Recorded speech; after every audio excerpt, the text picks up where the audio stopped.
Donc, papa et maman ont tous les deux été copilotes de rallye, puis ensuite pilotes en course de côte. Et puis, du coup, de fil en aiguille, je suis venue sur les circuits.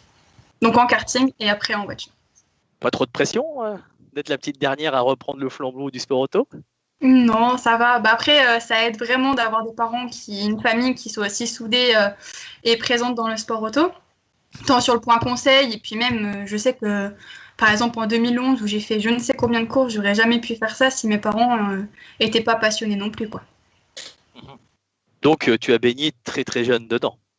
Oui, j'avais 2 mois, je crois, la première fois que j'étais dans le baquet de papa sur une course de côte. Donc oui, on peut dire que j'étais très jeune dans la compétition. D'accord.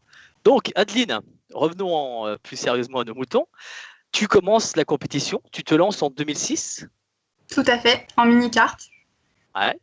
Comment ça s'est passé pour toi? Ta première course, tu as un souvenir?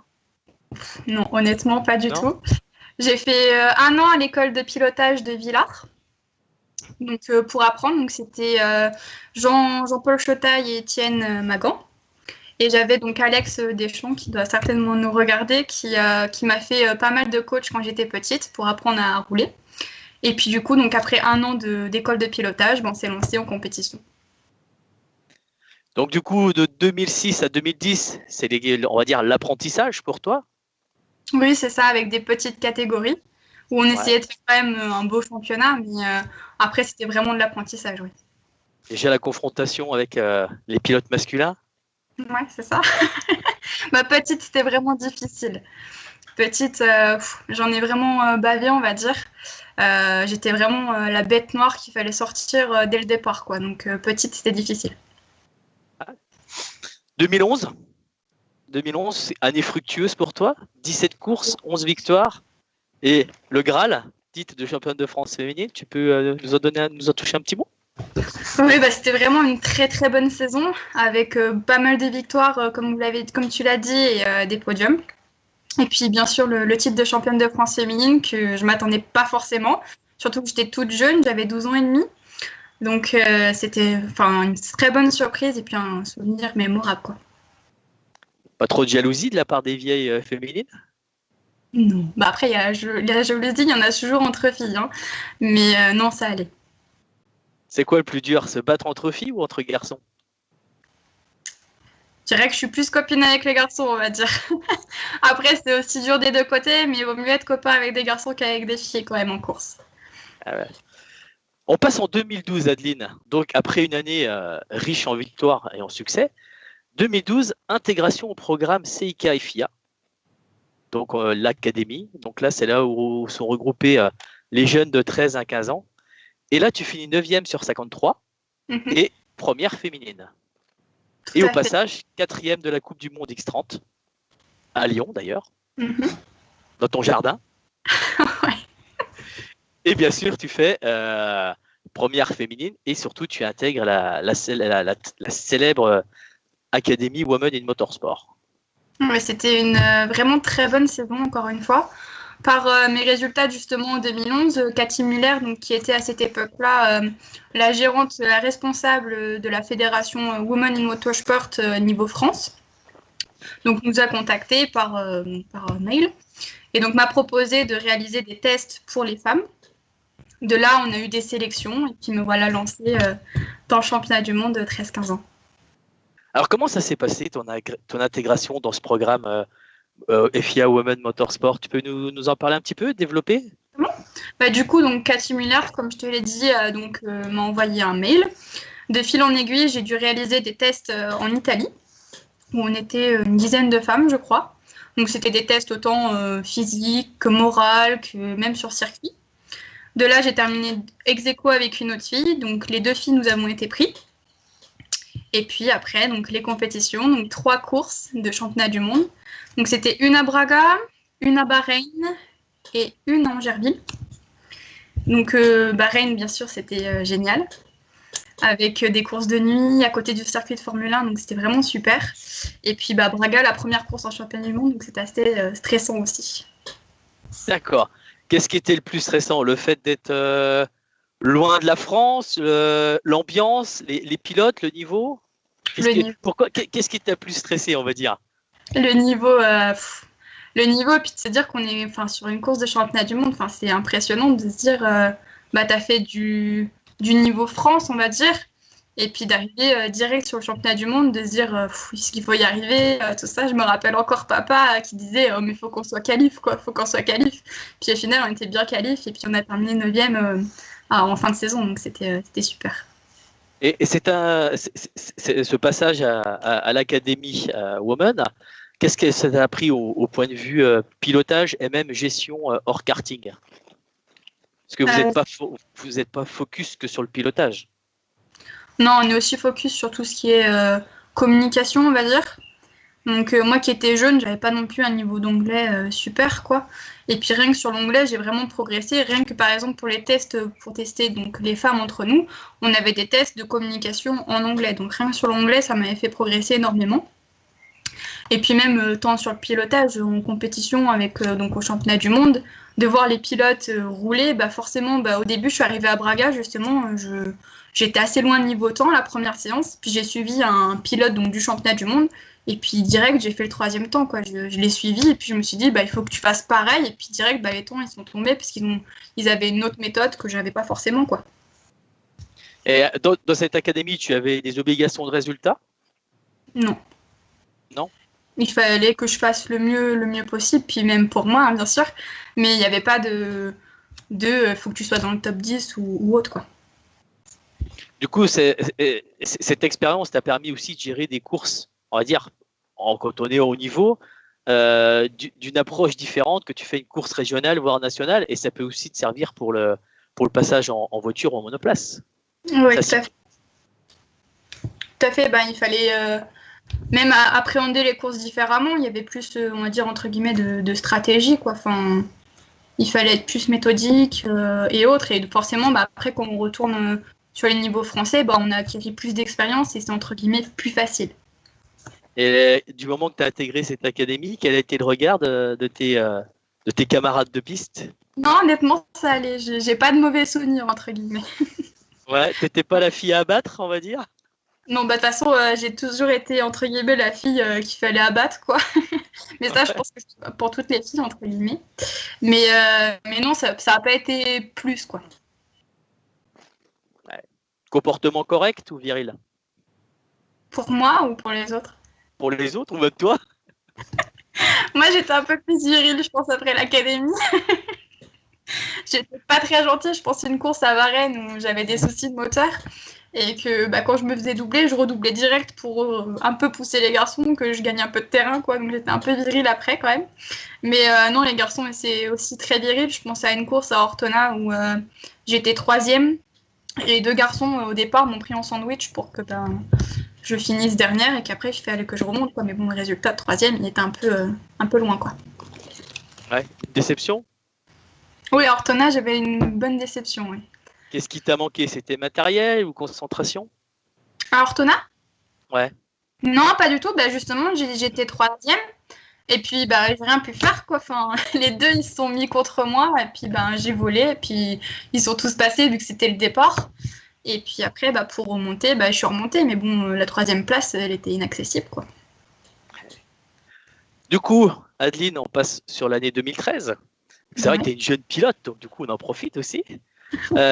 Tu intègres le programme de sportif de haut niveau avec une intégration à l'équipe de France de karting, Cocorico au passage. Toujours la 4e place à l'académie, première féminine au passage aussi. Et bien sûr, tu restes toujours dans le giron de la filière Women et Motorsport. Et tu gagnes, encore une fois, un titre national avec le championnat X30 junior. C'était aussi une très très bonne saison. Je pense justement à ma 4e place au championnat du monde, parce que l'année d'avant c'était 9e, mais là 4e tout proche du podium justement.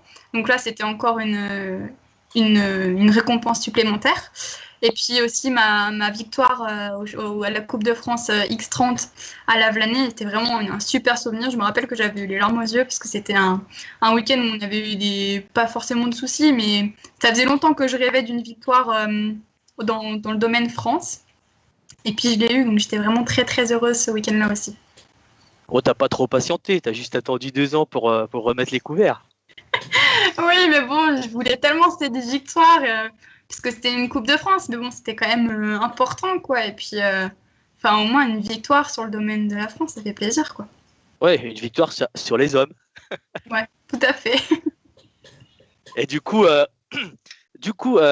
l'académie, vu que tu as fini 4e, que tu nous as dit que tu étais proche du podium. Quelque part, qu'est-ce qui t'a manqué pour que tu sois sur ce podium? Un peu de performance ou un peu de malchance dans certaines manches? J'ai eu un peu de malchance à Varennes, justement, là, quand je disais que j'avais gagné de la virilité. J'avais des problèmes moteurs tout le long de la manche. Donc, on avait 2 courses. Donc, forcément, les points se perdent vite. Et l'effet d'avoir un moteur qui était bien moins performant que la normale, je faisais pas de bons résultats. Et forcément, les résultats égale point. Donc, le championnat était un peu négligé à cette manche-là. Est-ce que déjà en 2013, tu pensais déjà à passer le step supérieur du karting dans ta tête? Non, très honnêtement, non. Mais c'est grâce à la FIA, justement, que j'ai pu réaliser des tests en RCZ et en monoplace que je suis passée à la berline. D'accord. Et du coup, comment s'est effectué ce passage pour toi? C'est la FIA qui avait parlé avec mes parents. Justement, à Ortona, je m'étais cassé des côtes. Donc la FIA commençait à voir que ça plaisait pas trop aux garçons, les filles aux avant-postes, entre guillemets. Et du coup, ils ont parlé à mes parents le passage à la berline ou en monoplace. Donc la FIA m'a offert des tests en RCZ et en monoplace. Et la RCZ m'a énormément plu. C'était une bonne voiture que j'ai réalisé ce test-là à Manicourt. Donc c'était vraiment plaisant. Donc de fil en aiguille, me voilà partie en RCZ. Et du coup, vu que tu as essayé les deux, pourquoi ce feeling avec la RCZ? Parce que quand on est sportif en karting, on ambitionne toujours le Graal de la monoplace. Qu'est-ce qui t'a fait prendre la RCZ? En monoplace, c'était assez étonnant. J'ai essayé sur le circuit de Le Mans, et c'était sous la pluie. Et j'ai eu assez peur, parce que la voiture était étrange, on va dire. Je faisais beaucoup d'aquaplaning, c'était pas rassurant, quoi. Et la RCZ, c'était aussi sous la pluie, et c'était beaucoup plus rassurant. Donc je pense que c'était le choix du fait que ce soit plus rassurant qui m'a tenté pour la RCZ, quoi. D'accord. Et pareil, donc du coup, intégration au RCZ, on change de paddock, on va dire, on passe du paddock karting au paddock voiture. Ça s'est passé naturellement ou tu as encore eu des confrontations un peu plus viriles, où on a eu un autre regard sur toi?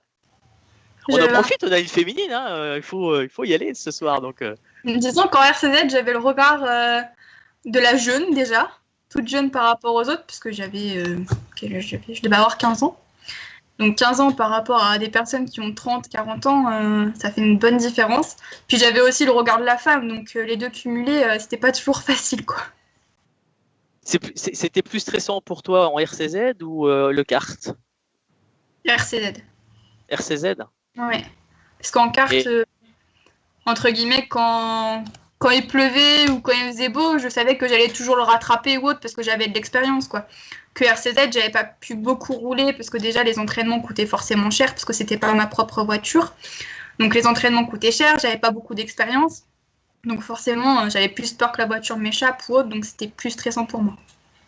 D'accord. Un entraînement, ça coûte combien à la journée? On va dire 4 000 €.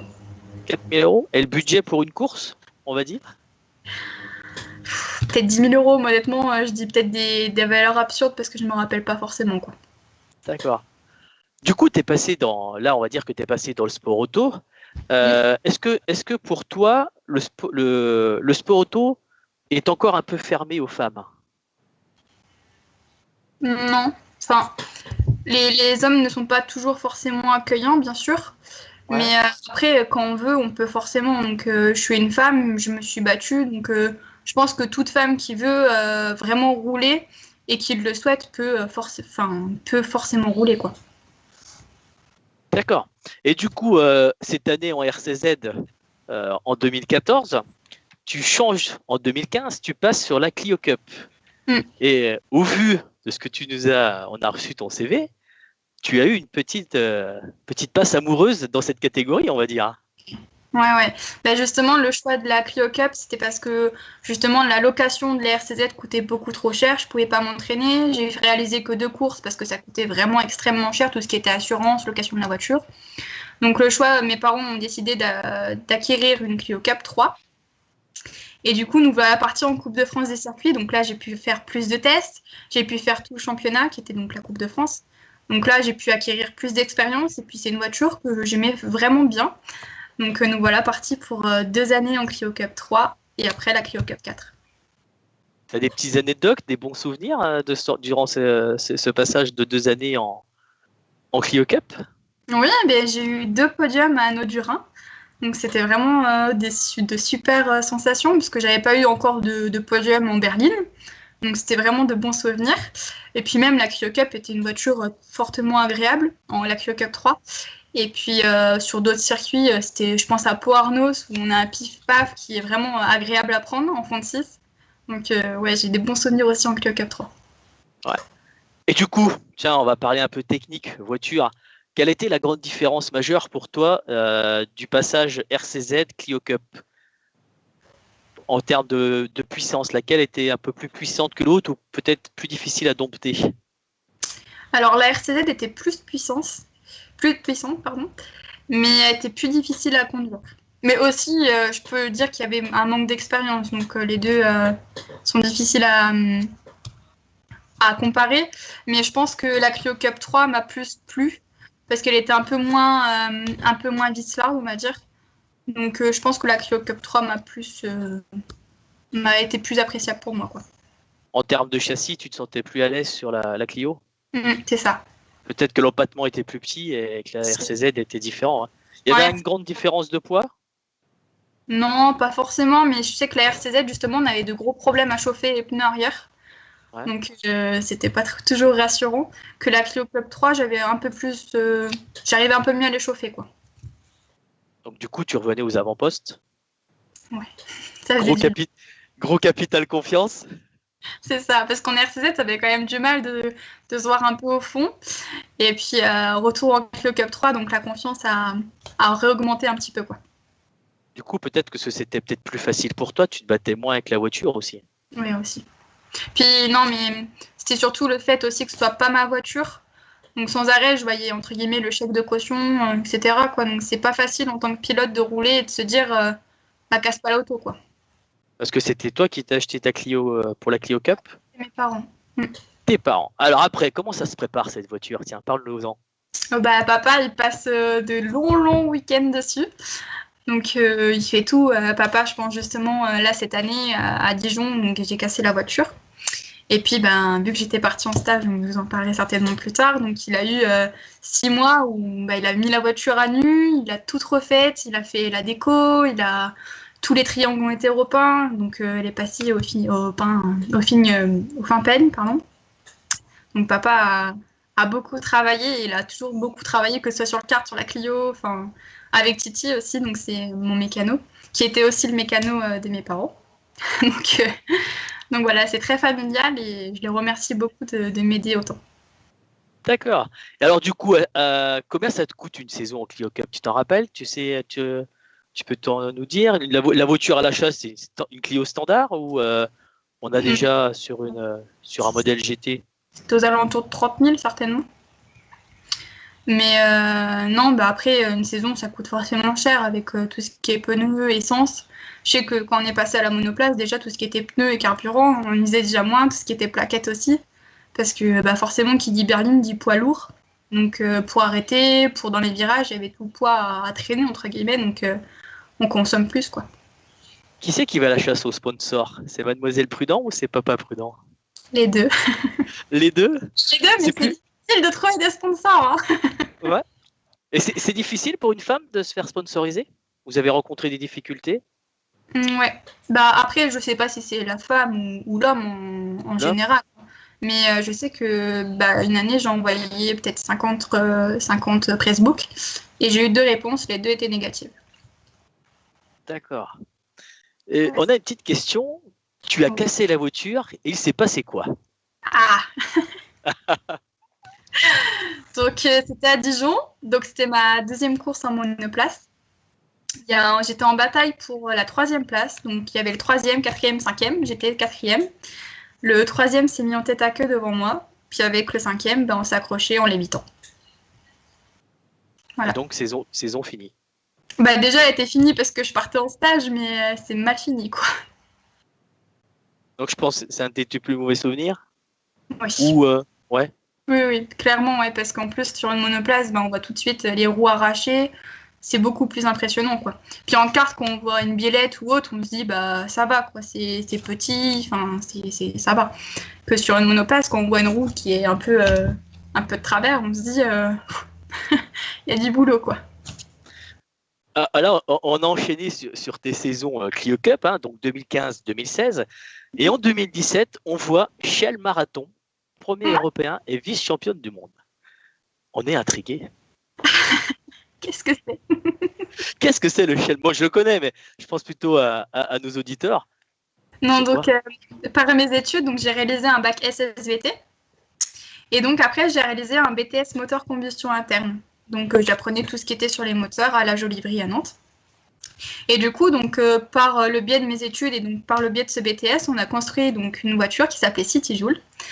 Donc, et le but était de participer au Shell Eco Marathon. Donc, le Shell Eco Marathon, il faut consommer le moins possible. Et après, le litre d'essence est cumulé avec les kilomètres. Et du coup, donc, sur cette course, on a terminé premier. Et après, le but, c'était de participer au championnat des pilotes. Donc, championnat des pilotes, donc on a terminé premier européen, donc j'étais pilote, donc c'était cool. Et 2e du championnat du monde. Et grâce à ça, on a pu partir une semaine chez Ferrari. Ah. Alors, je sais qu'il y a beaucoup de supporters Ferrari. Qu'est-ce que tu as pu voir chez Ferrari? Est-ce que tu as eu accès bien sûr à l'atelier F1 ou tu as été voir la piste? Tu as pu tout faire? Vous avez eu full access?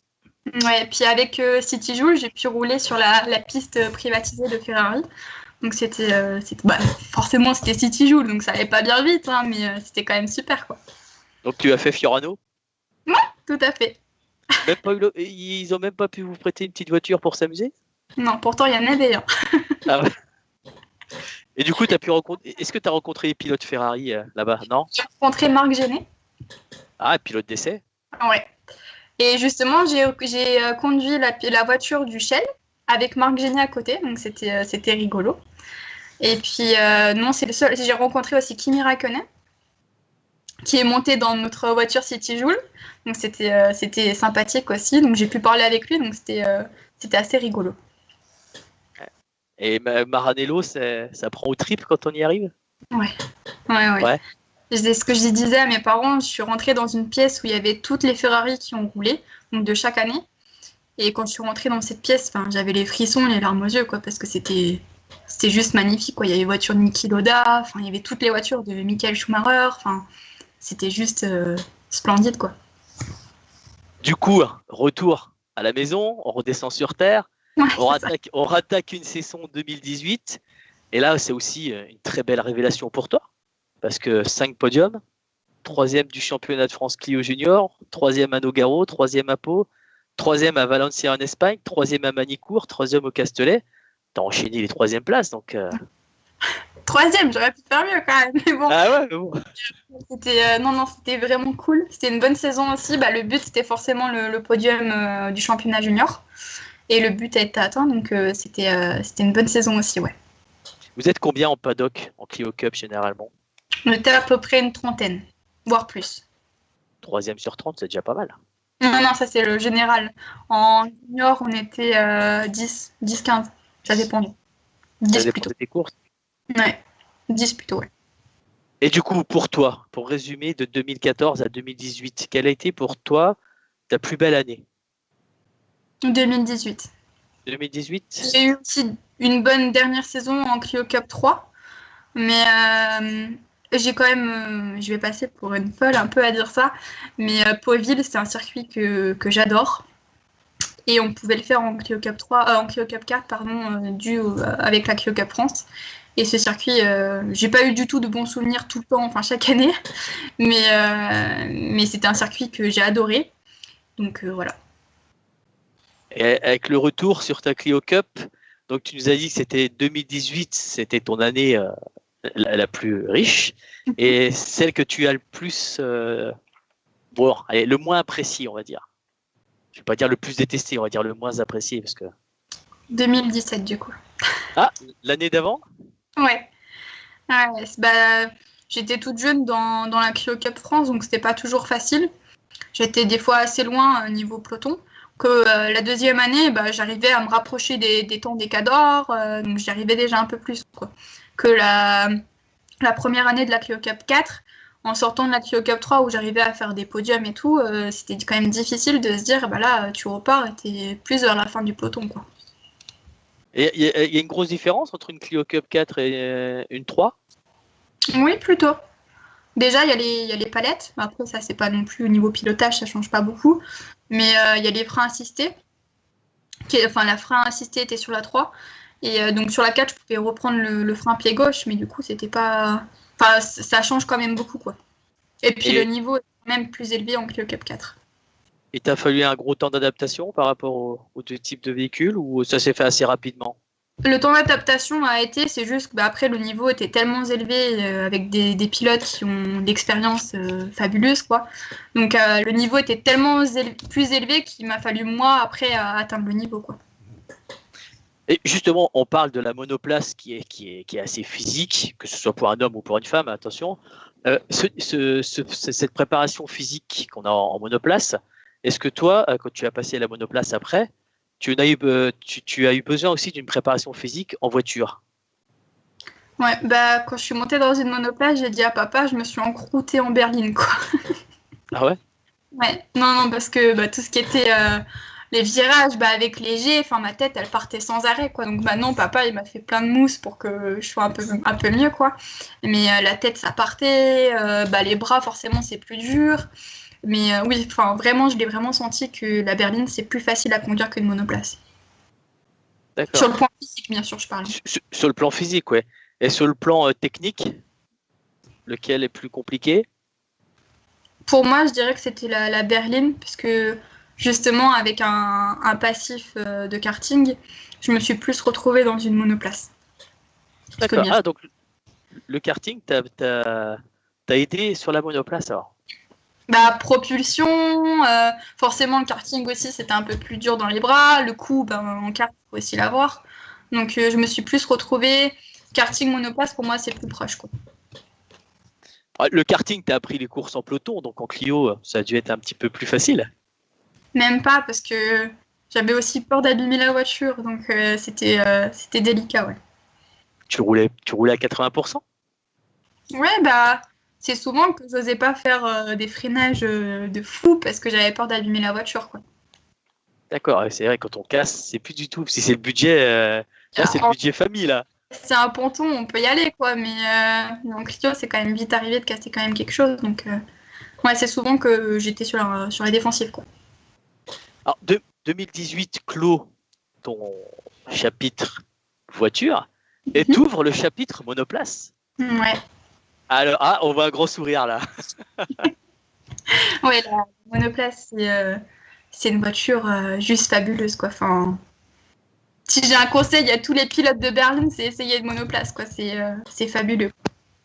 Alors, du coup, tu n'as pas eu des regrets d'avoir choisi l'orientation d'abord voiture que monoplace? J'en ai un petit peu, mais après, je regrette pas non plus mes saisons parce que j'ai eu de l'expérience en Clio qui m'aide et c'est un très bon passé aussi, hein. J'ai quand même aimé mes saisons Clio, je les regrette pas du tout. C'est juste que la monoplace, c'est magique, quoi. C'est magique. Donc, ouais. Du coup, Formule 2019, Formule Renault TTE, 3 courses, un podium. Le podium, il était à... Les noms. C'est un de tes circuits favoris, celui-là, il me semble, non? Oui, c'est ça, c'est mon circuit préféré avec le vallonnement, les virages à l'aveugle. C'est vraiment un circuit où il y a de l'adrénaline, c'est vraiment agréable de rouler sur ce circuit, quoi. Et au point de vue réglage, la monoplace est-elle plus pratique à régler, plus facile à régler que la voiture? Tu te sentais plus à l'aise en réglage sur lequel de type? On va dire que j'ai la chance d'avoir un papa qui a roulé en monoplace. Donc du coup, papa, les réglages de la monoplace, il s'y connaît, quoi. Donc là, j'ai une voiture qui est réglée aux petits oignons, quoi. Donc la monoplace, je me sens mieux. Et puis, vu que j'ai plus ce ressenti aussi de kart, j'arrive certainement mieux à m'exprimer et papa arrive plus à adapter la voiture à ma sauce, quoi. Du coup, tu arrivais mieux à communiquer sur ton ressenti, donc ça, du coup, on améliore plus les chronos quand c'est comme ça. Carrément, c'est exactement ça, ouais. Et papa, tu faisais pas trop faire de frayeur à papa? Je pense à Manicourt, donc les essais de pré-saison, là. Et ils ont eu un petit peu peur à la dernière session parce qu'il faisait un peu de nuit. Et puis moi, la nuit, je suis pas réputée pour voir bien clair, quoi. Et puis papa, il voyait que les temps, ils étaient quand même très proches de l'après-midi où là, on avait les pneus neufs, etc., quoi. Et puis il s'est mis sur la piste pour me faire comprendre qu'il fallait que je me calme et que j'arrête, quoi. Mais c'était plutôt marrant. Ça veut dire que tu commençais à prendre confiance et voilà, quoi. La monoplace, je commence à Manicourt pour les tests de pré-saison, je commence maintenant, donc je commençais vraiment à la prendre en main et plus ça va et plus je prends du plaisir et plus les temps sont bons, quoi, donc ça fait plaisir. Donc, on va dire que les noms est ton circuit préféré. Carrément. T'en as un deuxième ou? Honnêtement, avec la Clio, j'avais des favoris et d'autres que j'aimais moins. Mais là, avec la monoplace, peut-être parce que la voiture, justement, je la trouve tellement magique que j'aime rouler de partout, quoi.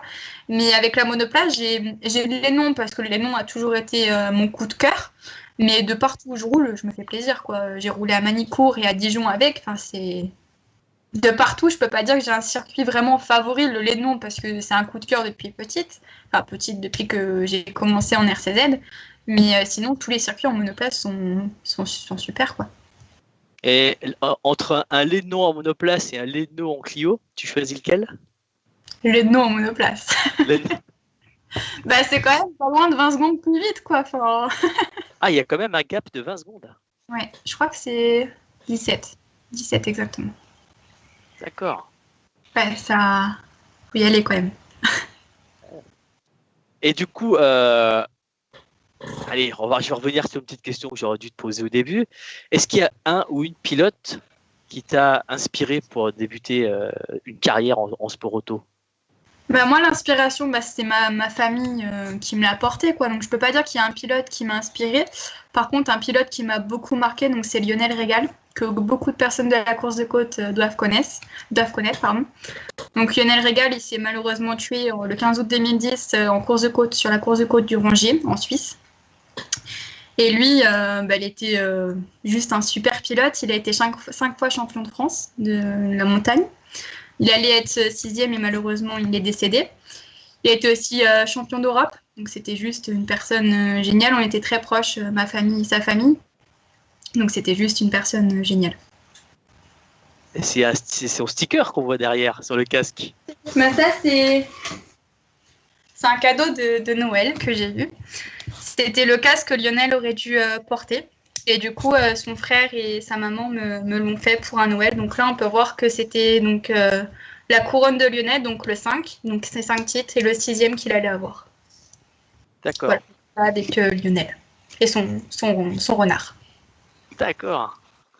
Il y a une question de Virginie Le Pichon qui nous demande le circuit que tu n'aimes pas et pourquoi. Un circuit que tu n'aimes pas, que tu n'as pas apprécié. Alors là, vous me mettez une colle. Non, c'est Nogaro. Nogaro. Ça m'est venu là comme ça. Non, Nogaro, après, j'ai pas roulé dessus en monoplace, donc peut-être que cette année, si par chance on peut rouler à Nogaro, ça ira. Mais en berline, j'ai jamais accroché. Alors pourquoi Déjà, il y a un escargot à Nogaro que j'ai jamais su prendre et que du coup, dans la ligne droite qui suit de 1 km, forcément, je me faisais distancer à puis en finir. Donc peut-être que c'est parce que j'arrivais pas dans cet escargot-là que du coup, j'ai pas aimé le circuit. Mais ces circuits, j'ai vraiment eu du mal et c'est pas du tout mon circuit favori, quoi. En Formule Renault, tu es la seule féminine ou il y en a d'autres? Ouais. Seule fille. Seule fille. Et en Clio Cup? Pas mon Clio. Il faut réagir, faut que tu les motives là. Faut qu'elles viennent, hein. Ouais. Donc du coup, on a découvert ton palmarès, c'est un peu ton CV, voilà. Mais il y a quelque chose aussi qui est important pour toi, ce que tu faisais en même temps ton plaisir en sport auto, mais tu faisais tes études aussi dans le sport auto. Ouais, Tu peux un exactement. petit peu nous en parler? Ouais, carrément. Après, donc, mon BTS MCI, donc à Nantes, comme je vous l'ai dit, j'ai intégré l'ISAT, donc une école d'ingénieur automobile à Nevers, donc proche du circuit de Magny-Cours. Et du coup, je fais des études donc, pour être ingénieur, et donc ingénieur course est vraiment mon rêve. Donc, dû aussi à cette passion, j'ai réalisé un stage chez Prema Racing en Italie, donc l'année dernière, en 4e année d'école d'ingénieur. Donc, j'étais ingénieur data là-bas, donc j'avais à ma charge les Formule 4, donc il y en avait 4. Donc, je faisais tout ce qui était acquisition de données, gérer la fiabilité, les capteurs de la voiture, les caméras, les pneus. Donc, c'était vraiment une expérience aussi fabuleuse. D'accord. Et on a une question de Julien Rabel. La course de côte pourrait t'intéresser un jour? Ou tu préfères rester en circuit? Non. Justement, vu qu'on a perdu Lionel Régal sur course de côte, pour moi, la course de côte, c'est pas possible. D'accord. En revenir sur tes études, donc Prema Racing, ton école, elle est située à Magny-Cours, c'est ça? Ouais, à Nevers, donc c'est à côté de Magny-Cours. Et vous avez des accès pour vos travaux pratiques sur la piste, ou ça reste vraiment pour l'instant que du concret à l'école, du théorique à l'école? On est très théorique à l'école, oui, mais on a quand même un partenariat avec le circuit.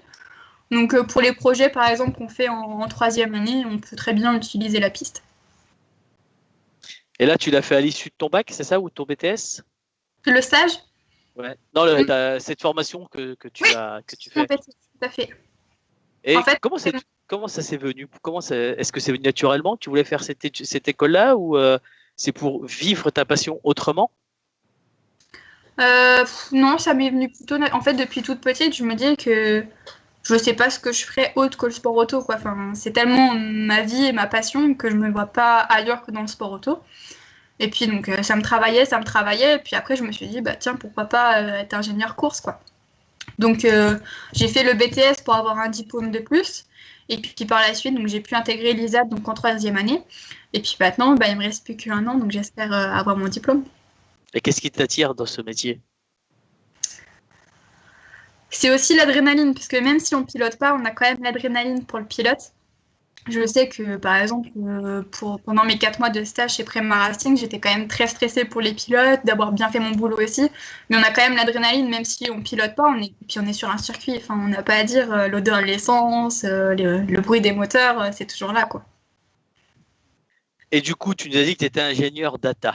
Mm-hmm. Comment ça se passe? Qu'est-ce que tu fais quand tu fais ingénieur data? Notre ordinateur avec le logiciel d'acquisition. Et puis donc on télécharge sans arrêt les datas, on les regarde pour voir si sur le plan moteur tout se passe bien, si tous les capteurs, je pense aux capteurs route, vitesse, etc., si tout se passe bien. Bien sûr, si on voit des X sur les moteurs, bah, tout de suite le signaler au mécano pour changer la pièce qui est défaillante. Donc ingénieur data, c'est vraiment très très large parce que ça va autant de la boîte à vitesse que le moteur, que partie frein. Enfin, c'est vraiment très très global. Puis ça m'a permis d'apprendre beaucoup, quoi. Et tu es toute seule à ce poste, ou les postes sont répartis par rapport à la monoplace? Ouais, en fait, sur la Formule 4, j'étais seule ingénieur data. Après, il y avait 4 ingé courses, donc un par voiture. Mais j'étais toute seule, donc oui, ça faisait quand même pas mal de boulot, ouais. Et l'ingé course, comparé à toi, il venait te voir pour te demander où tu avais décelé un souci, ou il te demandait aussi comment ça s'est passé pour qu'on puisse régler la voiture? Parce que ces datas que tu as, c'est quand même toi qui récupères les bases en première aussi. C'est ça. Donc en fait, moi, je récupérais les datas. Après, s'il y avait un problème ou une chose sur le pilote, par exemple, s'il faisait des surrégimes avec la boîte, il fallait que j'aille tout de suite le dire à l'ingénieur course pour que soit il briefe le pilote, soit après, s'il y avait une pièce à changer, je lui en parlais quand même. J'allais pas voir direct le mécano en disant, allez, hop, on change la pièce. Mais c'était plaisant, ouais. Et du coup, tu assistais au briefing, ou tu restais à côté, ou c'était vraiment très cloisonné? Non, à la fin, vu que justement Prema, il savait que j'étais pilote, je pouvais assister au briefing. Ça t'a aidé pour ce stage d'avoir une expérience en monoplace? Ouais, carrément, ouais. Il y avait plein de trucs que je me disais, bah, ils font ça, mais toi aussi, tu fais ça, donc j'arrivais mieux à comprendre comment ça se passait, quoi. Donc du coup, tu es peut-être consciente que tu vas devoir arrêter la carrière pilote et entamer une nouvelle carrière ingénieur? Ouais, bah après, je pense que même si je ferais une carrière d'ingénieur, en amusement ou même pour pouvoir refaire des piges, je serais quand même pilote. Je peux pas non plus enlever ma passion comme ça, quoi. Un petit retour en kart? Bah, le kart, très honnêtement, j'en fais pour m'amuser et puis pour m'entretenir. Parce que le kart, on n'a pas à dire, mais c'est quand même ça nous aide à avoir un bon physique. Quand je pense du coup, par exemple, je disais que la monoplace, ça me faisait mal au cou. Mais quand je remonte en kart et que j'ai pas roulé depuis un petit moment en kart, j'ai vraiment mal au cou, quoi. Et du coup, oui. Mais en compétition, sur une petite pige de temps en temps ou en loisir? Pourquoi pas? Moi, je suis toujours ouverte pour faire de la compétition. D'accord. Et Adeline, 2020, qu'est-ce que tu nous réserves pour 2020? 2020, déjà, je croise les doigts pour que tout se passe comme prévu, qu'on puisse faire le championnat. Donc, moi, pour ma part, j'espère, je vais normalement faire tout le championnat. Parce que l'année dernière, c'était quand même une déception pour moi, même si c'était une grande chance de pouvoir aller chez Préma. Mais vu que j'ai pas pu faire toute la saison par mon stage, j'étais quand même assez déçue de ça. Donc, cette année, ça serait le but de faire tout le championnat, de faire des podiums, bien sûr, et puis un podium général au championnat, ça serait cool. Combien de courses alors prévues si ça marche bien cette année? Si tout marche bien, 6 courses. 6 courses. Ouais. Ça pourrait être jouable. Elles seraient où ces courses alors? Alors, on débuterait à Albi, 1er août. Après, on aurait Vijon. Je ne sais pas si je le dirais dans l'ordre, mais on a les noms, encore une fois. On aurait Manicourt, Nogaro et Le Mans. D'accord. Il y a une question aussi, l'endurance dans le futur. Est-ce que tu penses rouler en endurance ou être ingénieur dans une équipe endurance, GT, WEC? Pourquoi pas, je suis toujours ouverte à tout, même si je préfère l'adrénaline du sprint. L'adrénaline du sprint. Est-ce que tu devais. Alors, ton stage en termes de scolarité va t'ouvrir les portes déjà chez Préma. Ça t'a confirmé que tu étais sur la bonne voie. Est-ce que tu souhaites rester ingénieur en monoplace ou en auto? Non, c'est pas. Honnêtement, ça me dérange pas plus que ça d'être soit en monoplace, soit en berline. Du moment que je suis ingénieur course, tout m'ira. Mais non, j'ai pas de favori. Honnêtement, tant que c'est dans la compétition et que je peux vivre de mon rêve, tout m'ira, quoi. Ouais. Et chez Préma, il y a moyen de rester un petit peu plus qu'un stage? Oui, après, on verra dans l'avenir, mais je pense qu'il y a une possibilité, oui.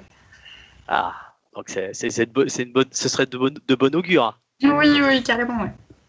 Et est-ce qu'ils t'ont fait tester la F4? Non. Oh, c'est pas sympa ça. Non, mais à quelques fois, j'ai eu des appels de phare pour me dire que peut-être ça serait possible, mais non. Et c'était où en Italie? C'était au bord d'un circuit? Vous avez fait quoi comme course? J'ai fait le championnat italien.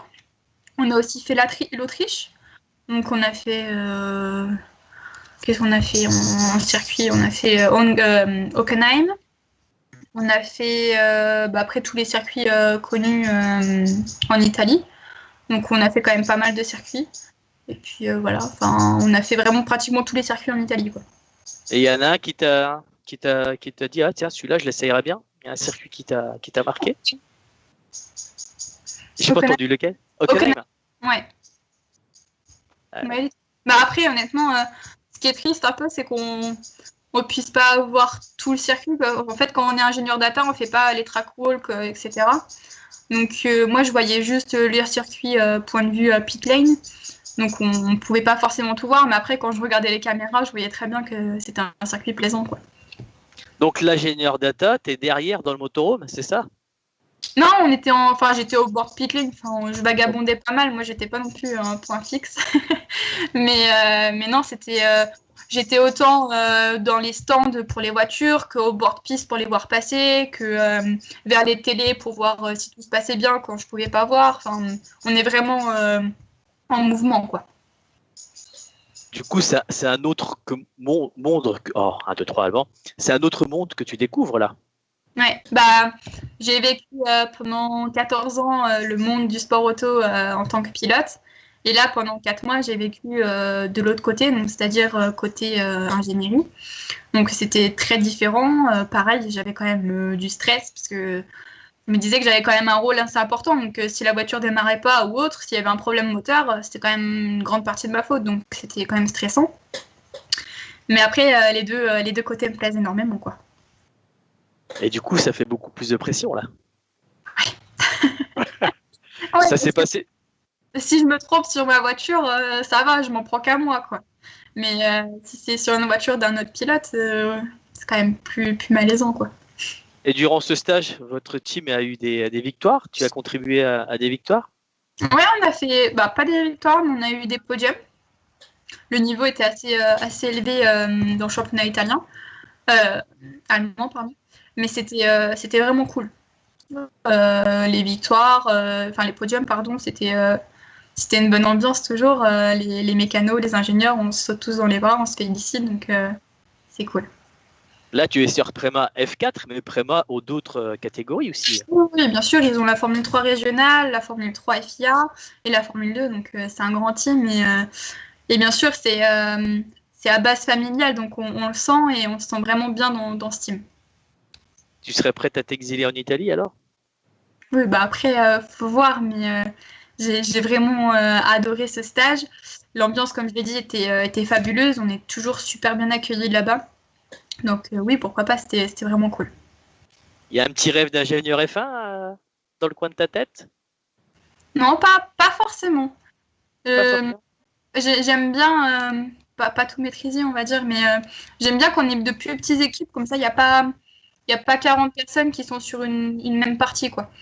Donc, si, après, bien sûr, s'il y a une opportunité, pourquoi pas, hein. Mais je peux pas dire que ce soit non plus un rêve, quoi.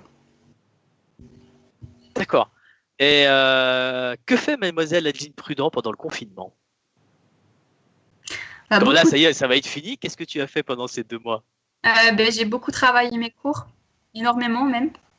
Parce que du coup, ingénierie, ça dit beaucoup de travail. Donc, à distance, c'était pas non plus toujours facile. Donc, pendant que c'était pas les vacances, c'était le boulot. Et puis, quand c'était les vacances, beaucoup de travail à la maison. Donc, des travaux, de la peinture, du rangement. Il fallait s'occuper comme on pouvait, quoi. Et du sport aussi, un petit peu. Ah, qu'est-ce qu'on faisait? Renforcement musculaire? Ouais, voilà, des renforcements musculaires. Mais, vu que tu fais ingénieur data, ça va te servir pour ta saison sur ta monoplace? Bah oui. Ah voilà. Tout ce qui est un petit peu stratégie, les pneus, oui, forcément. Ça, tu testes des choses sur ta voiture? Comment? Tu testes des choses sur ta monoplace que tu as à toi par rapport au stage que tu as fait chez Prema? Après, malheureusement, depuis que je suis rentrée, j'ai pas pu rouler beaucoup avec le confinement et puis l'hiver, quoi. Mais oui, j'ai appris pas mal de choses que j'ai parlé avec papa. On va forcément tester. Mais aussi sur le fait du baquet. J'avais un baquet qui me correspondait pas forcément. C'était mes premiers baquets, donc forcément, ça peut pas être splendide. Mais chez Prema, j'ai appris à faire un bon baquet, donc à mouler un baquet pour la monoplace. Et maintenant, mon baquet, il est aux petits oignons et grâce à Prema, quoi. T'as un petit peu travaillé sur ta monoplace pendant le confinement? Non, même pas, on n'a pas le droit de bouger. Puis la monoplace, papa, justement, avait beaucoup travaillé et elle était prête pour partir rouler, donc tout était fait, quoi. Ah, c'est reculer pour mieux sauter, comme on dit. Oui, j'ai hâte de pouvoir rerouler, quoi. J'ai une question aussi d'une féminine, Virginie Le Péchon. Avant de rouler, as-tu un rituel? Non, après, je suis une personne qui aime beaucoup rigoler. Donc, je préfère me détendre et rigoler plutôt que me mettre dans mon coin et stresser. Donc sinon, non, je tape dans la main à mon papa et puis voilà, c'est parti. Ouais. C'est le petit, Moi, le c'est le petit moment de. plaisir depuis le début du C'est kart. C'est avec papa qu'on se tape dans la main. Après, j'avais aussi Stéphane Tichon, c'était donc le meilleur ami à papa, qui en championnat du monde de karting venait avec moi. Parce qu'il parlait bien anglais, donc c'était plus facile à communiquer. Et donc Stéphane, quand papa n'était pas là, avait ce petit rituel avec moi, donc c'était cool. Le petit check de motivation. Ouais, c'est ça, c'est le petit check pour se dire allez, on y va et on va chercher la victoire. Ah ouais. Et pendant cette période de confinement, on a vu beaucoup de personnes s'essayer au e-sport. Mhm. Est-ce que toi, ça t'intéresse? Est-ce que tu as déjà joué en ligne? Est-ce que ça te brancherait un jour qu'on te dise, bah tiens, Adeline, est-ce que tu veux venir faire une petite partie de e-sport? Après, en confinement, pourquoi pas, bien sûr, ça permet de toujours rouler un peu, mais je préfère quand même beaucoup plus la réalité. J'ai bien sûr une Xbox, mais je trouve que c'est tellement différent, on n'a pas les mêmes sensations, on n'a pas les jets, enfin, ça change terriblement. Après, bien sûr, si on a le budget, on peut avoir un meilleur simulateur, hein, mais à petit budget, c'est difficile de se faire vraiment plaisir en e-sport, quoi. T'as un petit simulateur chez toi? T'as un petit volant? Non, pas du tout. Pas du tout, moi j'ai juste les manettes, hein, donc c'est un peu moins cool quand même, quoi. Et du coup, t'en penses quoi de e-sport pour toi en tant que sportive? En tant que sportive, comme je l'ai dit, en confinement, c'est bien, parce que ça permet de rouler et de toujours continuer à s'entraîner, quoi. Mais je suis 100% plus pour faire de la réalité et rouler avec de vraies voitures, quoi. Adeline, est-ce que tu crois qu'une femme peut accéder à une catégorie majeure et gagner dans cette catégorie majeure? Est-ce que tu crois qu'à l'heure actuelle, la femme peut franchir le step supérieur? Alors pour moi, c'est assez difficile, parce que je pense que dans le passé, on a eu de très bonnes femmes pilotes, mais qui n'ont pas forcément eu le budget pour aller par exemple en F1, parce que ça coûte cher, donc elles n'ont pas eu le budget, ou par exemple que les sponsors ou les écuries n'ont pas cru en elles forcément, quoi. Parce qu'on a tellement l'habitude de voir des hommes que peut-être de se dire une femme en F1, ça peut un peu bloquer, je pense. Ouais. Est-ce qu'il y en a une, d'après toi, qui pourrait percer et gagner Le Mans ou ne serait-ce qu'un grand prix, peut-être une femme en Formule 2, un grand prix de F1? Est-ce que tu vois ça dans le futur? Ah oui, pour moi c'est possible. Puis par exemple au Mans, on voit de plus en plus d'équipages féminins, donc les femmes arrivent, donc faut y croire et espérer qu'un jour ça devienne possible. Ouais. J'ai une question de Renaud Derlot qui nous suit. Bonsoir Renaud. Renaud nous demande, tu as quoi comme voiture? De tous les jours? Ouais. Une Ford Fiesta Pack Sport.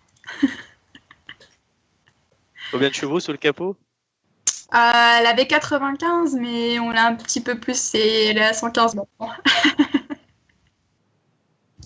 Ah, ça trafique.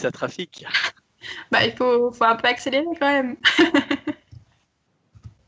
Adeline, j'ai Thibaut Rieux qui me dit Anceny. Ça te parle? Ouais, c'était mon... Coucou Thibaut d'ailleurs. C'était le championnat de France féminin, donc quand j'étais donc championne de France. Et puis du coup, pour la petite anecdote, j'ai deux petites anecdotes sur le championnat de France féminin. Donc la finale, il s'était mis à pleuvoir, puis c'était gras, c'était séchant, donc c'était un peu difficile à savoir quel réglage mettre sur carte. Et puis papa, avec le préparateur qui était à l'extérieur, communiquait pour savoir les pressions de pneus, quoi. Et puis papa, elle était là avec donc 4 doigts pour faire signe 4 kilos, et puis il sifflait avec le préparateur pour attirer l'attention sur les 4 doigts et savoir s'il fallait bien mettre 4 kilos. Donc c'était plutôt marrant. Donc maintenant, avec papa, on se regarde et puis on fait... Donc c'est plutôt cool. Et puis aussi, quand j'étais championne de France féminine, donc j'étais jeune, hein, et j'étais tellement heureuse que il avait plu et avec le champagne, donc le podium était assez glissant, quoi. Donc je suis montée sur le podium et puis j'ai glissé, quoi, mais pour faire genre que c'était un peu contrôlé, je me suis relevée et puis j'étais contente, quoi. Mais c'est passé inaperçu, mais pas du tout, j'avais bien failli tomber, quoi. D'accord. Alors, petite précision, on parlait de la Fiesta. Tu nous demandes quelle caisse de course tu as. Ta voiture de course, c'est une Formule Renault. Renault. 2013. Une 2013. Tout à fait. Voilà. Voilà Renault, Formule Renault 2013. D'ailleurs, Renault a un très bon simulateur aussi chez AAA. S'il est à l'occasion d'aller voir sur leur site, c'est assez sympathique aussi. S'il peut proposer un petit essai, pourquoi pas. Mon bar Renault. Adeline, on va parler un petit peu F1, parce qu'on est que sur Max F1. Je suppose que tu regardes aussi les courses, un peu comme nous aussi. Qu'est-ce que tu en penses de la F1 actuelle? À dire pas le Covid, mais avant le Covid. Moi, je suis fan de Charles Leclerc, donc j'espère qu'il y aura des fans sur la page.